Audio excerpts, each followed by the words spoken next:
morning, everyone.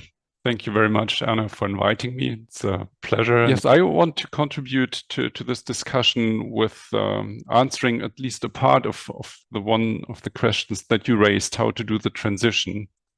And I would like to present how research can contribute to that. And what I will be showing is one possible way that we have tried. It's not the way to go, but I hope that you can draw some ideas from that. Okay.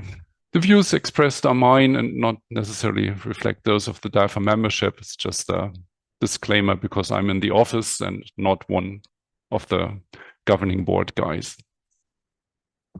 But apart from that, let me start with a basic consideration. Why does the government fund research with public tax money? Well, for the benefit of society, one could say, for the increase of knowledge in general, but hopefully to help policy to base decisions for achieving societal goals on the best available science. And of course, we hope with efficient use of taxpayers' money. So the policy cycle, ideally, that's a little bit fast, but anyway, we would start off with an agenda. It would start to be formulated. There's an adoption in parliament. You implement it. There's an evaluation, and there's some kind of support and maintenance.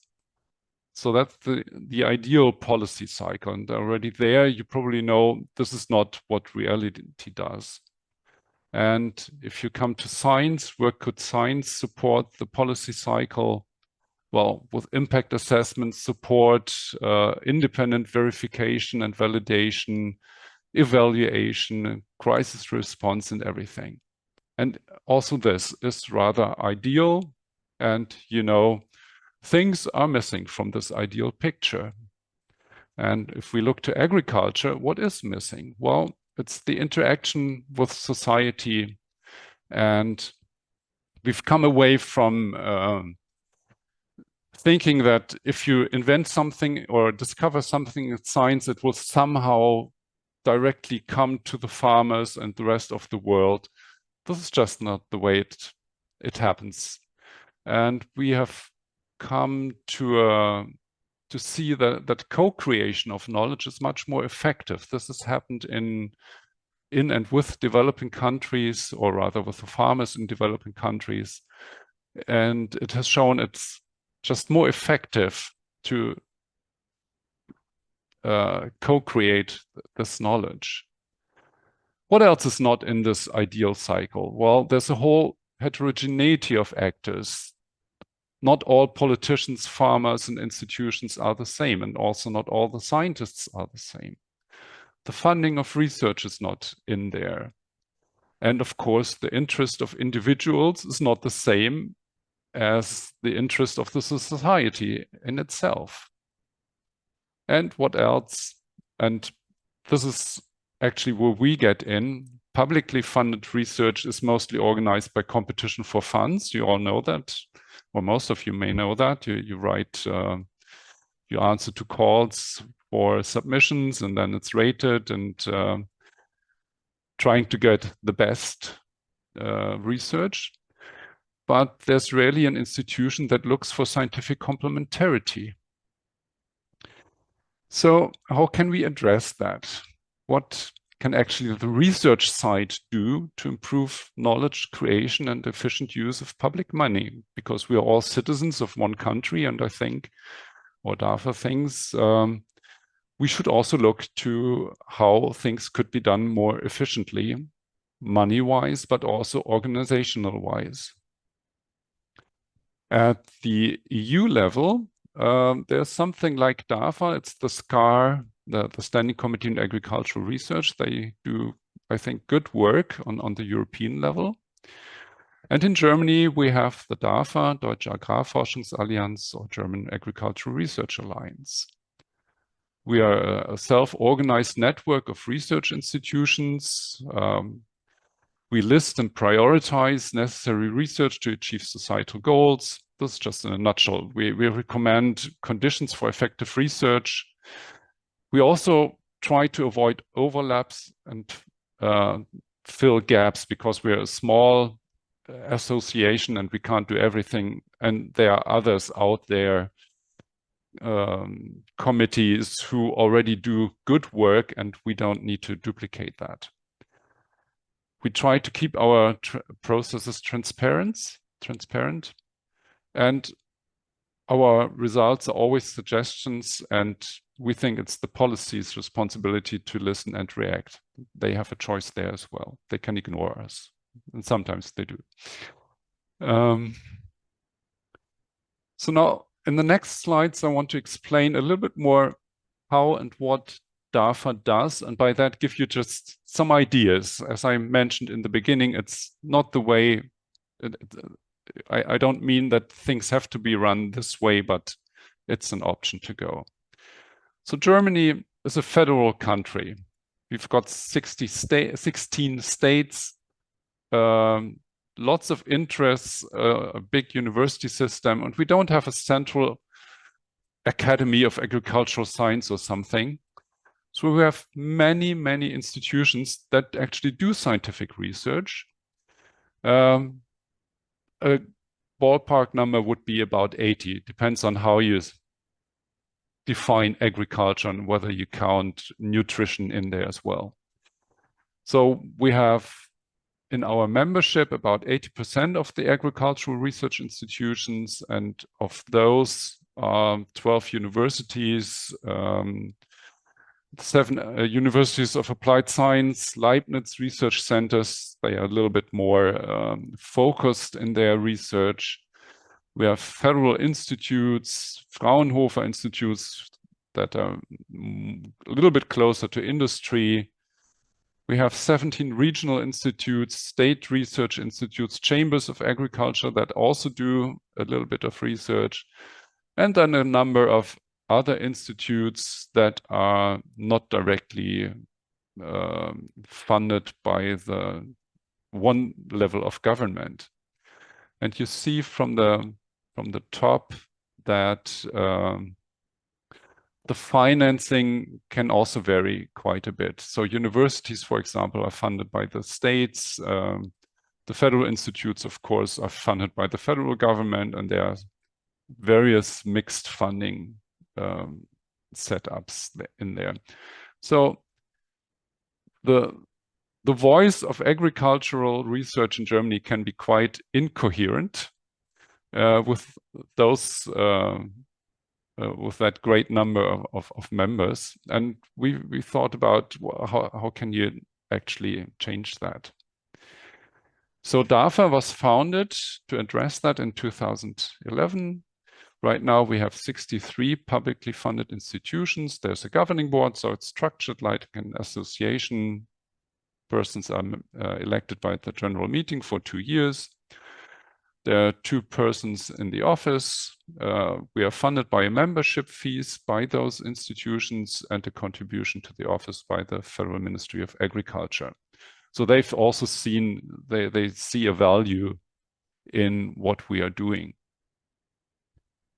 We have 3 main activity formats that I'll be going to present in the next slides. The strategic forum for reflection, the expert forums to develop research strategies, and platforms for thematic networking. I want to start off with the strategic forum. That's always a 1 to 2 day event in early November, where we reflect on the conditions for conducting research and reflect on emerging topics.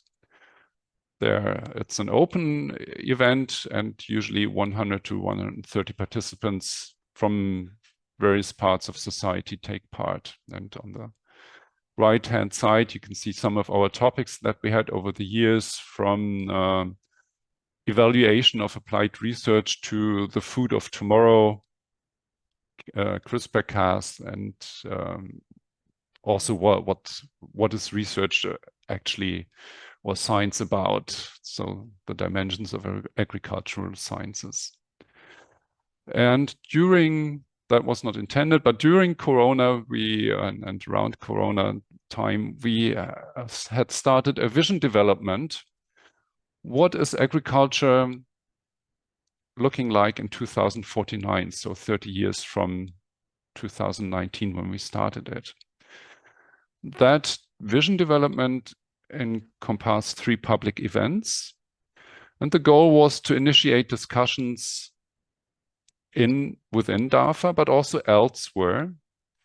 And the products were a report, visionary images like the one below, and like I said, discussions beyond the science realm. And I think we succeeded in that. There were other visionary processes, and last, the Research Council of Germany also developed a vision. I think I've mixed up the slides here. I will come back to that, I think, with the next slide. This year's strategic forum, we're looking at research infrastructure, how to conduct research more effectively, because the classical research infrastructure are farm plots, or you work in stables, you work in greenhouses. But today's research, we found, needs more interfaces with practical farming and society. And this has been, well, not discovered, but this idea has arisen at different places. But these ideas are not connected. So we wanted to know now what is actually available, how does it work, how are the public and the farmers involved, and what are their experiences? And so we are looking at experimental farms, farm networks, model regions, and landscape scale living labs. And what's always a feature of our meetings is there's lots of time for questions and discussions. Yeah, this is the slide I wanted to have earlier, the insights from the DAFA vision process. So what did the community of those people who attended our meetings, so it's not just DAFA itself who said that, although there was a summary of the governing board at the end, but those ideas actually came from those people who attended the meetings. And that was summarized in the report, and these are just the key points. So current problems in or with agriculture result from past solutions, ignoring links between ecological, economical, and societal processes. So what we need now are more integrated solutions across several scales. And of course, this also means that future agricultural systems must contribute not only to food production, but also to ecological and societal functions. So we have the whole aspect of sustainability. And an important part is knowledge, how to get there to a changed agricultural system. And this knowledge is how to get there, but also why to get there, and what the actual goal is. And this knowledge has to be, we say, owned by all those who contribute to it. Because otherwise, if you don't have an understanding of where to go and how to go there and why, it will not work, because you have to carry this on over the next decades. And what is the consequence, or how could such an agricultural system that is integrated and connected, how could it look like? So the participants said, well, if it's regionally structured, if it has closed nutrient loops, if it focuses on animal welfare, reduces climate impact and promotes biodiversity, then it's an integrative system. And then it's also accepted and appreciated by society. And because it also costs money, it will be supported by policy and consumers. And to get there, everyone noticed it won't happen by itself. It also requires policy instruments to give it a direction.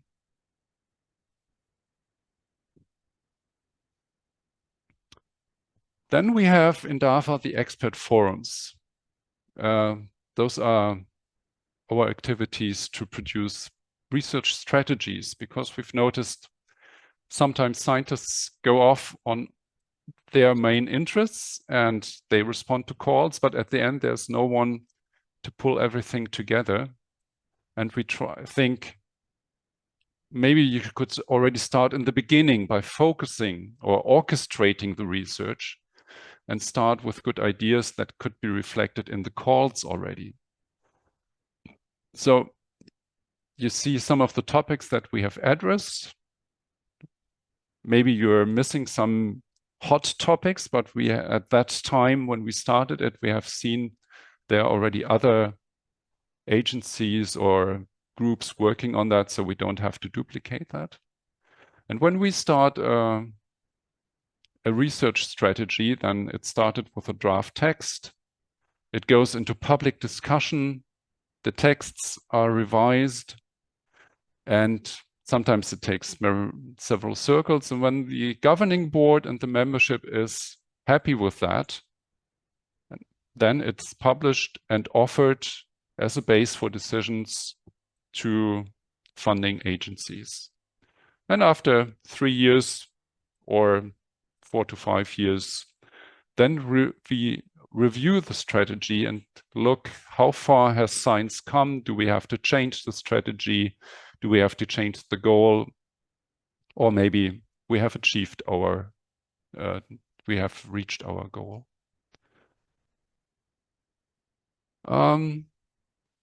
Some reflections on research strategies that we have noticed over time. Most of the strategies, and you can tell that by the topics, have been initiated from the perspective of the production and focus on natural science. So legume cropping, that's a clear crop production initiation. Researchers were concerned, we need to do more about crop production. But then if you go into a strategy and wonder how can we change that at a great scale, you will notice, well, we have to use economic mechanisms to reach that. And of course, we can't dictate to people, eat more beans. No, of course, people have a free will. So you have to convince them. So politically viable solutions must consider how the information gets into the public. And that means social science must be involved. And the solutions must be developed along value chains, which means you need the economists. And solutions must be practical, so you need the farmers. So already, if you start with that picture, then you know you need to collect or to assemble all these people around one table.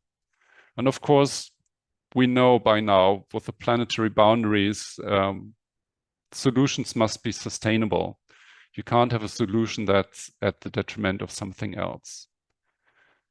And if the strategies should be credible, and then we need transparent processes and decisions. Can I ask about the time? How much time do I have left? I have a feeling I'm running out of time. You can have another 5 minutes. Okay, good. Thank you.